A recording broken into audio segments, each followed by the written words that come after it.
Hello hi नमस्ते बनभोजी करवा समस्ते मु स्वाति मो यूट्यूब चैनल स्वाति रोषे ब्लॉग को आपण मानक स्वागत करुच्ची। आज आमर रेसिपी होची पोई खड़ा माछ झोल। तापाई आमर बगीचा को तो आसचु एबे आमे बेंगलोर रे रहीचु। बेंगलोर आमर बालकनी रे सुंदर से मोड़े बगीचा बनईची। आपण माने तो देखुचंती केते सुंदर हेईची आमर बगीचा, छोट बगीचा। सेथिरे आमर पुई खड़ाटे हो जाइथिला। या पूर्वर मु पुई शाग आनिकी से अंत चढ़चड़ी आमर बनईथिलु। तापरे खड़ाटी माड़ी जाला। मु कहली माड़ुची तो कौन करिया, आमर भोजी करिया। कौन भोजी करिया ना पोई खड़ारे आमर माछ मुंड पकईकी झाल बनईबु। तापाई आमर पोई खड़ा तो नहीं गलु, ता साथरे आमर जाइकिना मार्केट रो माछ भी नहीं आसतिलु। पुओ को कहली एटा आमर बनभोजी स्टाइल करिवु। जेतेबेले आमे भुवनेश्वर रही थाउ आमर छात उपरे आमर भोजी हुए, सेठी मोर रोषेई हुए। बहुत सारा ब्लॉग भी मु बनईची, समस्ते पसंद करजंती। सेठी मु चुली रे रोषेई करे, किंतु बेंगलोर रे रहिला परे आउ तो सेही चुली सिस्टम तो हेई परिबो नाही। पुणी एठी हमर भड़ा घर कौन केमती करिवु मन को आइडिया आसिला। आमर तो बालकनी टी पड़ीची, मोर छोट गैसटा अछि, सेइथिरे रोषेई हुए। नॉन वेज आमर आइंस आमे सेथिरे रोषेई करू। तेणु मु भाबिली जे बालकनी रे रखिबु आ सेटा पूरा भोजी स्टाइल हबो, भलो भी लागिवो। पुओ को कहली, पुओ कहला हाँ मोर तो किसी जाए आसे नहीं, तुम तो जहाँ जो बनइब तुम बनइब, खाइबा लोक मु जेमिति जहाँ बनाऊच बनाओ। मुझे भाविली एवं आम आग को तो डिसेम्बर 25 आसुची, ता साथरे आमर जनवरी 1 रही। तेणु समस्ते जीवे पिकनिक बनवाई, आमे कुआड़े आउ जीवु माँ पुओ। तेणु आमर एइठी भोजी बनईदेबु। तेणु सबू सजबज करदेली। फास्ट टाइम करी आमर एइठी बालकनी रे बसिकी रोषेई करूचु। मन को आसिला आमर रोषेई घरटा छोटटा, सेठी भी रोषेई कला बेलू एते भल भी लागुनी। तेणु आमर एबे तो एटा भोजी स्टाइल करूचु। आग को भाबुची प्रति संडे हेले आमे एमिति भोजी बनईबु, एमिति रोषेई करिवु आ बहुत सारा आइटम आपण मानकु देखेबी। एबे कोन करूचु ना आमर पुई खड़ा तो सेटू काटिकी नेकी आसिलु। तापर आमर एठी आउ बाकी तक परिवा सब मु काटी नउची। एटा झाल तरकारी बना हबो। सेथिरे आमर टमाटो, आलू, तापर आमर कदली रहिबो, बाइगण रहउची, प्याज आमे दउचु। आउ एथिरे मु कोन करूची ना रसुण अदा को मु आउ छेचु नाही कि मु बाटी भी नाही, सेमती गोटा भी पकाउची। ता साथरे आमर एबे माछ भजा हबो। माछरे कोन होची लूण आउ हळदी दे देइची। आमर एटा बड़ माछ मुंडरे होची रेसिपीटा बना हबो।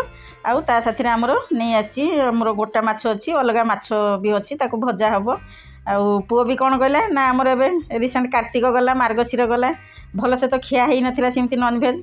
पुओर टिके माने नॉन वेज प्रिय, मु भी नॉन वेज प्रिय। तेणु आमे माँ पुओ नॉन वेज बारी हेले आमर भल से बना हुए।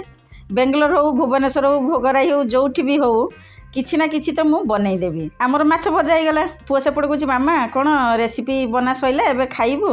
मु कहले ये तो अनुकूल स्टार्ट हैला, एइटा आमर रेसिपी रे जाउनी, इमिति आमर माछ भजा होउची। सेठू मु कहले हो ठीक अछि, तते तो लोभ भी लागिलानी, भल भी माने माछ बासना पूरा होउची।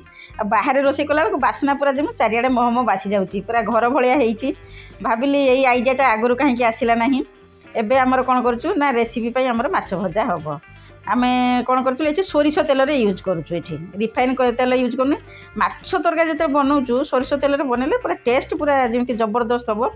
माछ मुंड को भल से आमर भाजी नौछु, एमती डीप फ्राई करने कहीं आमर झाल तरकारी बना हबो। आउ भल से भी न भाजिले सेटा टिके ता भितरे माने कंचा कंचाटिया रहि जिवो। तेणु आमर माछ मुंड भजा ही गला। सेपटे कौन होइची ना आमर जो गोटा माछ आनिथिलु चुना माछ सी भी भजा ही सारी। बाकी आमर माछ पीस रही ताको आमे भजा कर दो। केवल आमर झाल तरकारी बना जिवो। पुओ को मु डाकिदेली, बोले आसे बसिकी माछ खा भजा। आमर भुवनेश्वर सेमती होउथाय। मु मोर सब सजबज करी रोषेई फोषेई करूथाय, बहुत समय सेठी से बसुथाय। एठी तो सेमती किछि नाही, सेठी तो सेपटे घर एपटे बालकनी, फिर भी गोटे माहौल जमेबार अछि। माहौलटा गोटे जमी गले सेटा जोठी होउना काहेकि सुंदर लागिवो।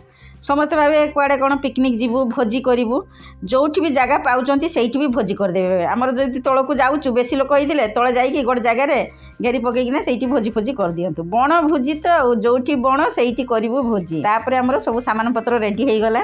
कढ़ई रे आमे प्रथम पंच फुटण देदेलु। तापर आमर कटा प्याज, आमर गोटा रसुण आ गोटा अदा, ता साथे गोटा लंका देइची। मु एथिरे किछि छेचिकी देइनी, रसुण आमर सिझी जिवो। तेणु आमर एबे लूण देदेलु, आमर टमाटो देलु, तापर पोई खड़ा पकईदेलु। एटा आमर तले रहिबो।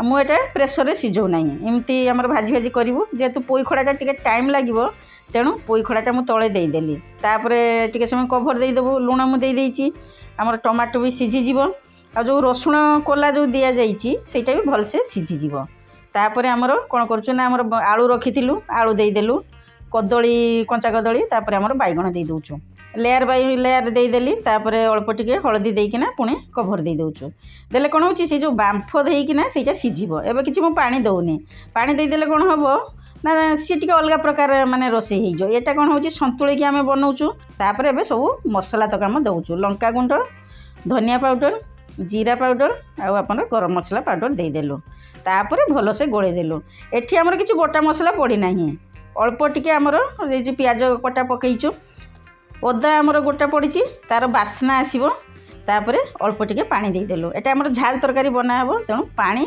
देले कौन हो ना आमर जो माछ मुंडटा से दबु एबे मु पानी देदेली ताको आउ टिके भलसे गोलेदेबी काना आमर परिया तक सीझी आसी तथापि मु टिके चेक करनेबी परिया सीझी कि नहीं नॉर्मली आपण एमती झाल तरकारी बने दे पारिबे एटा आमर निराम तरकारी झाल हो गला आ सेथिरे जदि आमे माछ पके देउजु नॉन वेज झाल तरकारी बनी गला अल्प टिके पानी आउ टिके दरकार हैला कहीं मुंड आमर पानी सा भीतर पशिब मसला टिके जीव मुंडरे तेणु बास रेडी हो गला आमर पोई खड़ा माछ मुंड झाल तरकारी बहुत सुंदर भाव में मुझे रेसिपीटा को बनई आपण मैंने देखिले बहुत इजी भी लगे सुंदर लगे टेस्टी भी हम आउ जब गोटे खाली झाल तरकारी बनईदेवे ना ताहले आपन को आउ किछि भी दरकार हब नाही ये तो मु माछ मुंडरे करछि आपण चाहिले चिंगुड़ी माछ भी नहीं पारिबे अलग माछ कटा माछ नहीं पारिबे चुना माछ नहीं पारिबे आउ झाल तरकारी एक्चुअली हमर चुना माछ रे भी भल हुए जहाँ भी हो जो माछ आणतु थरुटिए एमती पुई खड़ा पकईकि झाल तरकारी बनातु खातु अन्य मानक खुआतु आ कहिबे किमिति लागिला हमर ई झाल तरकारी जदि मो चैनल को सब्सक्राइब करना ताले मो चैनल को सब्सक्राइब करनियंतु साइड थिबा बेल आइकन को प्रेस करिया पई जमार भी भूलिबे नै मु जतले नुआ नुआ वीडियो छाड़बी आपन मानक सब नोटिफिकेशन मिल जाय कमेंट रे जणाइबे मोर ई रेसिपीटा आपन को केमति लागिला ज्यादा से ज्यादा शेयर करिवे जदि वीडियोटी पसंद आसी तार गोटे लाइक कर दियंतु आमर माने बड़ा सरीगला बनभोजी तो स्टाइल आमर बना होती माछ भजा अच्छी ता साथी कौन हो जो पुई साग रही जाइए ताकू मुझे आलू गोटे पकईकि बढ़िया सुंदर से बनई तार रेसिपी आग को मुझे निश्चय देखेबी एत सुंदर होता पुओ मत कहला मामा यहाँ कौन बनईच बोली पोई साग होना एमती तो केवे आगु बनई नथिल बढ़िया तो लगुच भल भी होती तेणु आमर पोई खड़ा पोई साग बना हो गला माँ पुओ तो खाऊचु आपण तो देखुंट आमे खाऊचु किंतु आपण माने थोड़े बनईकी आपण माने ही खाआंतु आ प्रत्येक दिनटी को पूरा भरपूर भाव में एंजॉय करंतु जो जगह पाउचंती सेठी बनभोजी मनांतु पुओ तो खुशी हो जाउची मु भी बनाउची खाउची सार तो एकुटिया रहिचंती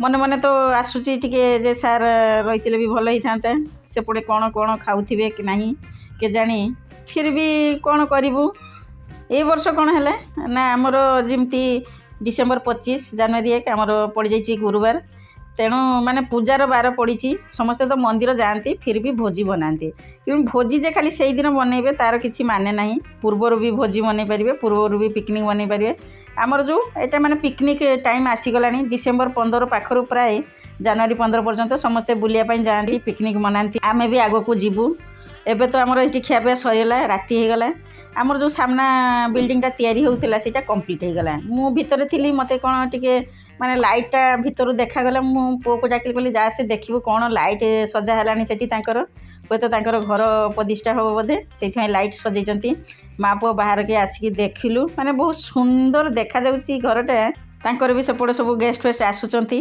लोक सब माने गहली भी हो गले आमे तो नुआ करी जाइछु आ हमर कोन निमंत्रण आसीबो कि आमे जोठी रहिबु निजे रोसई करिबु निजे खाइबु मन पूरा खुशम खुश रखिबु ये तो थिला हमर बनभोजी आपण माने किमती कोन सेलिब्रेट करिवे एबेठु प्लानिंग करनियंतु बनभोजीर वर्तमान मु रहिली मु पुणी गोटे नुआ रेसिपी नै आपण मानक पाखक आसीबी मोर जो प्रयास सब जारी रहिथिबो बाय बाय।